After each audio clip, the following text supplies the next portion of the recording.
donc politique mënta tàmbali 2024 ça on le sait et ça on est d'accord avec le président de la République il a parfaitement raison politique tàmbalewul d'ailleurs bi muy rappelé di wax en 93 ne Mimi dafa nekkoon ma koy tuddee directeur de campagne bu Landing Savané et cetera et que moom ci lu dugg école ak ñoom seen ak yee ci topp waaw donc c'était pour rappeler quelque chose mais même cette année là année boobu gis nga année boobu noonu mais y a un fait boo xamante ni moo gën a marquant que le fait que Mimi Touré nekkoon directeur de campagne qu'est-ce qui s'est passé ba Mimi Touré war a nekk directeur de campagne en 93 loolu moo xew c'était des élections boo xamante ne xam nga lan mooy fait bu ci gën a marquant mooy dafa am un juge constitutionnel bu ñu rey muy maître Babacar Seye 1993 oui loolu yaakaar naa c'est plus important oui oui et ça c'est loolu histoire la tu vois donc politique tàmbalewul 2024 tout le monde le sait et que ñàkk a tàmbali 2024 moo tax Pastef existait dès 2014 et que Ousmane Sonko nekk nu ma koy tuddati plus fort reste 2017 troisième 2019 ñu gàllankoor ko 2024 mu indi président Bassirou Diomaye Faye pour mu yeggale seen yéene bi nga xamante ne moom la ñu amoon ci le projet bi nga xamante ne moom la ñu proposé woon les Sénégalais kon kay Sénégalais xam nañ ni politique tàmbali na avant waa Pastef ci boppam ñi nga xamante ni ñoom ñoo moom ce message xam nañ ni politique tàmbalewul 2024 parce que ñu ngi commencé xeex depuis 2014 absolument depuis 2016 au nom de la politique ñu ngi leen di persécuter kon rappel boobu boo leen ko defee encore une fois c'est de la palissade aujourd'hui li nga xamante ne moo am tey dëgg mooy voilà ñoo xamante ne dañoo àndoon démb tey soog a ñëw ñi leen fekk si tey am ci si ñoom ñoo xamante ni ñu ngi leen jaxase seen àndi démb ba kenn ci ñi àndoon démb nag ànd ak ñoom ci jaxase boobu yombalal leen ko moo tax man je jette pas toujours la pierre ci Mimi daa jóge feneen ñëw ñu daral ko te fa mu nekkoon dafa daan am ay problème ak ñoom fa nekkal kon moom mi ngi ci logique am bi muy dox Abdourahmane Diouf réew mi la jóge ci Idrissa Seck réew mi ku ne xam na dema ci kii ña ma cakañam dem ci Ablaye Wade génnaat delluwaat ci Ablaye Wade génnaat dootuma falatu ndax décret fasatuma ko yéene laa waxoon dégg nga fi may waxee c'est-à-dire koo xamante ni ci loolu nga gimmee man pour man après ñëw ci benn coalition tey nga far fii suba nga far fële ak yu ni mel noonu loolu war lu naturel lay doon ci yow absolument bu nit ñëwoon fii ci kër gi Maxtaar lijjanti ba jaxase ñu ñun ñaar ki ñu jaxase du problème bi man ak yow mi nekk ci kër gi démb ak bërki démb xam sunu tey xam fan la ñu jaar yan problème la ñuy jànkoonteel kan moo ñu amaloon njariñ ku ñu doon xool bëtu yàlla na nga tuskare ñu bàyyi loolu yépp di jàppante ndax keneen su boobaa le problème du kii ñëw su boobaa problème bi ñun ñii la ça veut dire que ñun ba ñuy ànd kon am na loo xamante ni matul woon nañu àndee woon am na lu desoon xëy na moo tax nit mën a ñëw avec cette facilité mën ñu jaxase très rapidement absolument ça ay 10 jours du 10 jours 10 ans du 10 jours te ànd bi jiitu na 10 ans yi encore une fois ci impôt la n'est-ce pas donc lii mooy li nga xamante ni moom mooy li am moo tax tey booy wax naan politique commencé wul 2024 on est d'accord totalement en phase la politique démarré wul 2024 et ça tous les Sénégalais le savent surtout que Sénégal c'est un peuple éminemment politique dañoo teel a am ñu représenté fële ca parlement ñu am fi les cartes communes di voter comme les Français ni ñu nekkoon di voter et cetera tu vois su ma jumul sax Sénégal ñun nekk nañ di voter te les femmes françaises voté guñu donc yàgg na fi oui tu vois donc loolu c'est-à-dire lu naturel la chez nous c'est une tradition chez nous on est politique dañ ko loolu depuis longtemps d'ailleurs looloo tax boobu ba tey sax ñu def ay alternance sans pour autant mu am yenn problème yi ni muy xewee ci yenn réew yi li xew Sénégal de 2021 ak 2024 yàlla xam na ni bu doon yenn réew yi ñu jege sax ba tey ñu ngi leen di àtte c'est parce que les gens savent que ni li ñu war a régler ci urne yi lañ koy régler Pastef Ngagne Demba Touré da daan faral di rappeler loolu lu baree ne parti bi nga xamante ni daa bind ci biiri texam ne suñu vocation mooy conquérir le pouvoir par des voies démocratiques kooku xam na ni politique am na te xam na ni liy joxe pouvoir du tension voie démocratique ay meeting la ay proposition idée débat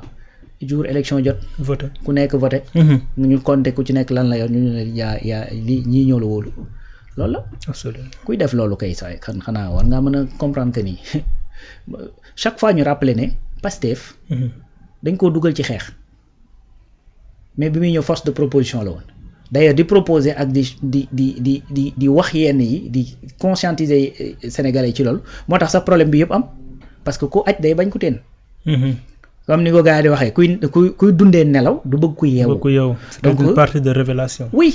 une partie autant pour moi de révélation xam nga maanaam gis nga koo xamante ni njiit goo xamante ni dafa ay mbiram leerul du bañ ku yeewu ku yeetaate lay bañ yow mën ngaa am xam-xam amul ci problème mën ngay xam lu bari amul ci problème d'ailleurs looloo tax ñu baree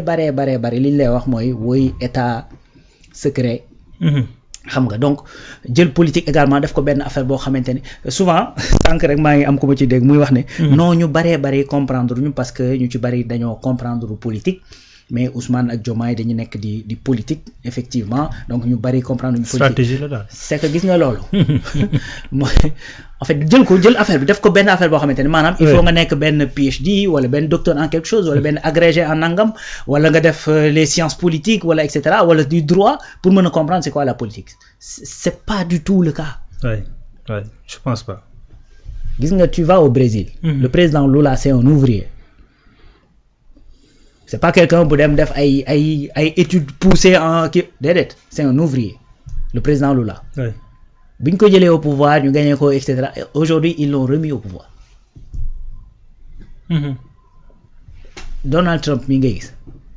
tu penses que dafa def des études yu sore yooyu ñu naan ay docteur ak ay kërëb yooyu non c'est un homme d'affaires kon politique loo xamante ne la c'est-à-dire en plus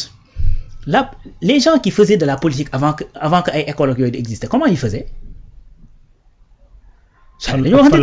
fan lañ ko doon jàngee mais c'est que à un certain moment il fallait organiser codifier des choses et cetera yu demee noonu mais tey y a beaucoup de choses yu nga xam ne prends le prophète Mohammed sallallahu alayhi wa sallam chef suprême des armées chef des jiite les musulmans chef politique et cetera yu demee noonu fu mu ko jàngee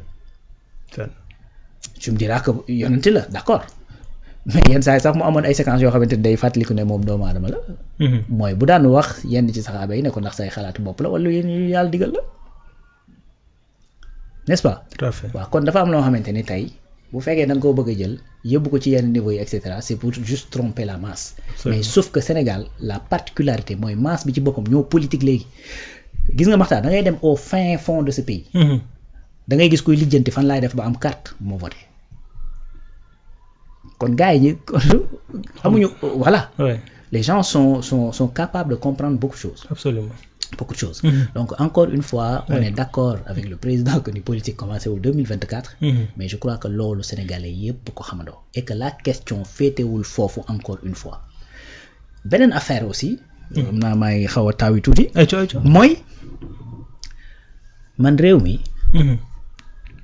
sincèrement man ku bëgg réew mi la xëy na tax loo xamante ne la mënuñu ko kii mais man loolu wóor na ma man en tout cas je sais que je suis quelqu'un qui aime ce pays kon bu réew mi naree nekk ci ay tànki jaxasoo ak mbiicoo mbaaloo très sincèrement lu may alerter lay doon lu may tiital lay doon te loo xamante ne damay taxaw di ci wax suba ngoon guddeeg bëccëg parce que ba ñuy wax affaire coow li ba muy tàmbali chaise bii laa toog ma ni c'est-à-dire ni le président Bassirou Diomaye Faye ni le premier ministre Ousmane Sonko amuñu droit di am ay problèmes yoo xamante ne dafay plomber l'État parce que loolu ba mu xewee en 64 ans après 63 ans après ñu ngi daw di dabuwaat la nga xamante ne moom la ñu waroon lijjanti ci année yooyu kon xam kooku bëggul réew mi am pëccoxoo tout à fait mais man pëccoxoo bi ñu fi wax laa fi gisul jàmbaar Diomaye président dafa ñu ngi nii di waxtaanee Diomaye président waaw est-ce que dañoo coupé suñuy lampe ñoo jàpp ñu jóob est-ce que dañoo fekk Diomaye président fële ca Méridien sànni fa ay xeer ak yu ni mel. le 8 Ousmane Sonko deful li mu war a. tout à fait Bart demul Kër Massar. Kër Massar ku ne xam na Pastef nu mu fa mel. waaw est-ce que demu fa.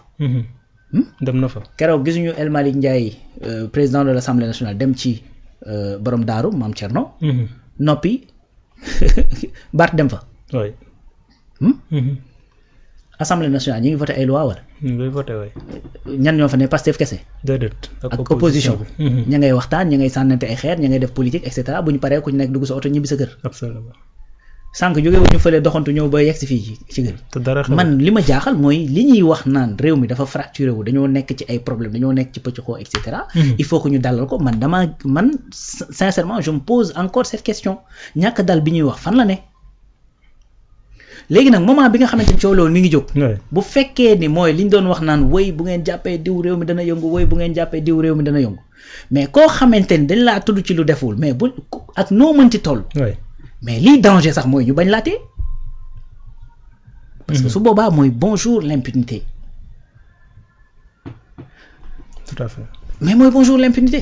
c'est que mën naa comprendre que ni il faut qu'on te loolu yàlla xam na ni. ñu ngi ciy bay suñu waar muy man di Média 28. parfois je veux pas utiliser le mot ay man ak yooyu. mais ñu ngi ciy bay suñu waar mooy polisser le débat. fexe ba nga xam di nga wax say xalaat ñu comprendre li nga bëgg a wax comprendre li nga jàpp ne mooy dëgg te nga koy wax sans pour autant nga waxee ko nen noo xamante ni dana xaw a am nu mu mel. ça je suis totalement en phase avec le président de la République totalement en phase que ni. mën nañoo waxante suñuy dëgg sans pour autant ñu utiliser yenn termes yi sans pour autant qu'on se manque de respect et cetera yenn yi mën naa ñàkk ak yu nu mel noonu ça on est d'accord n'est-ce pas mais est-ce que au nom de il faut que ñu waxante nu nice il faut que bu ñuy wax mu kii ak yooyu dañuy war a wax ni réew mi dafa am pëccëxoo dafa am une tension bu fi nekk et cetera man gisuma ko te amu fi gisuma ko bi fi tension amee kan moo ko yëgul ñëpp ko waxtaan nañu waxante 2011 bi tension amee ci réew mi kan moo ko yëgul keroog université bi tension amee kan moo yëgul ci réew mi ne tension am na. combien de fois la ay nit dugg sur Facebook ne faites attention li nekk di xew université bu ngeen ci jógul dina am jéeya. man jour boobu je sais pas combien de postes laa def. di ko wax. kon heure bu tension amee les gens sentent que tension dafa am ci réew mi mais bu dee sur le plan politique fii amuñu fi tension ku nekk yaa ngi def sa politique la démocratie respire. nit ñaa ngi voté bu vote jotee gaa yaa ngi préparé 2027 ndogu yaa ngi jaaba jàlle ñii di def ay séddale ndogu ñii di def seen ay ndogu patriotique ñii di def seen i ndogu leneen et cetera. absolument. kon tension boobu amu fi. su fekkee nag lu jëm ci wàllu justice bi la justice. en vérité dañ ko war a rendre pour éviter effectivement que des tensions di am parce que dafa am loo xamante ni frustration la boo xam ni tey bi ñi nga xamante ni. année yu mujj yu Macky Sall yi mi ngi fi nekk. bëri na li nga xamante ne mooy yokk la tension mooy justice ni mu doon doxee. finalement mu dem ba am benn frustration nga gis ni diwkat day def lu ko neex dara du ko ci fekk. diw du def dara loo am solo am lu ko dal ñu jàpp tëj ci kaso bi boo def nang bu demee ci kaso boo def nang dootul ñibbi këram wala boog buy ñibbi këram mu wàcc nit lay doon. kon justice boo xamante ne dañuy réclamer à ce que mu dox sanctionner ñi ñuy ñor ci ñoom ne dañoo tooñ. wala boog enquête ba mu leer ñoo tooñ ñu sanctionné leen loolu je crois que ça le président même en est le garant. absolument. donc léegi nag jàpp naa ni c'est très clair ci bëtu Sénégalais que. kuy làq nit moom est-ce que di nga ko jaarale ci justice. waaw